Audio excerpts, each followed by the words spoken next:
Carmen, how do I recover from personal bankruptcy? I did not file with your firm, but I'm afraid I will not be able to recover. Please help me. From a young lady in Cape Coral. Well, if you came to our firm, I would tell you it's not as bad as you may think. I'm assuming you filed a Chapter 7 because now it's over and you're ready to get back on your life. If you did file a Chapter 13, you had already been paying for 3 to 5 years. So you understood and you've had an opportunity to work through these budget issues because you know you're not allowed to miss a payment in the bankruptcy unless there's and you got relief from the court so that you can go ahead and miss that payment. But in a Chapter 7, it's usually over between 5 and 6 months, and then you're back on the road to recovery. Now, where the road to recovery starts depends on your individual circumstances. Are you making car payments? Did you sign what's called a reaffirmation agreement to make those car payments? Are you making mortgage payments?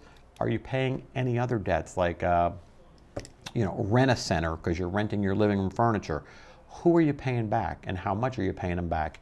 And the reason why I ask that is because if you are paying debts back, you want to make sure they're reporting to the credit reporting agencies. And if they're not, you can ask them to, because that's going to help your credit slowly rebuild. I'm happy if my clients just have one car payment because they know it's the tortoise and the hare. In other words, rebuilding your credit is not going to happen overnight. It's going to be slow and steady over time. But each month you're on your way to your goal of having great credit again. So I tell them it's more important after you file bankruptcy to make sure all those payments are made on time. And if they're not, do whatever you can, beg, steal, and borrow to make sure those payments are made because you don't want a blemish on your credit report after bankruptcy. Again, it's kind of like bringing you back to the starting line and saying, all right, I got to do this all over again and make sure I'm back on the road to recovery the right way. If you do have several things on your credit report, fantastic. Mortgages and car payments are great.